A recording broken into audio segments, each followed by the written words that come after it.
හරි ඔයාලට පුළුවන් මේක ස්ටොප් කරගන්න එහෙනම් මම දැන් කියලා දෙන්න අපි මේකේ මොකක් හරි මොඩල් එකක් හදාගන්න ඕනේ මම එහෙනම් බුක් මොඩල් එකක් හදන්න ඒ කියන්නේ පොතක් තියෙනවා පොතේ ඕතර් නේම් එක තියෙනවා ඒ වගේම බුක් ID එක තියෙනවා ඒ වගේම බුක් එක පබ්ලිෂ් කරපු ඩේට් එක තියෙනවා හරි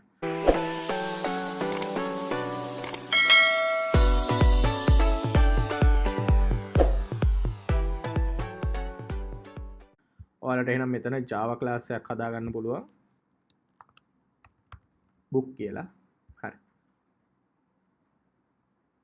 ඊට පස්සේ ඒක ඇතුලේ අපිට පුළුවන් private integer book ID private string book name book name ඔව් ඊට පස්සේ private අපි මෙතන author name දාන්න නැතුව අපි දාමු date එකක්. ඔයාලට කැමති එකක් දාන්න පුළුවන් author name එකම දාමු.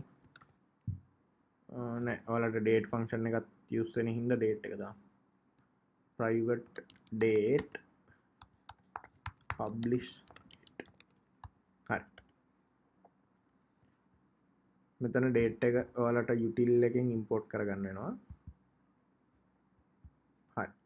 ඊට පස්සේ ඔයාලට පුළුවන් මෙතන auto generate කරගන්න මේක පොඩ්ඩක් අපි clear කරලිමු.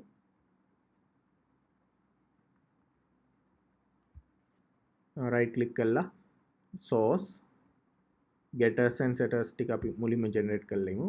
මේ ටික select all දෙන්න. ඊට පස්සේ generate. හරි. මේකේ to string එකත් මෙහෙමම generate කරගෙන ඉමු. ඒකත් ඔක්කොම select කරන්න මෙන්න මේ ටික fields ටික හරි generate. ඊට පස්සේ අපි මෙතන construct එක හදාගමු. constructor using fields.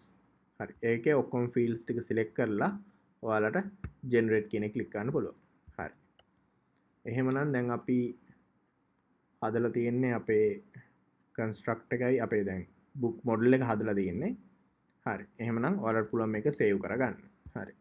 එහෙනම් ඊළඟ වීඩියෝ එකෙන් ආයෙත් හම්බ වෙමු.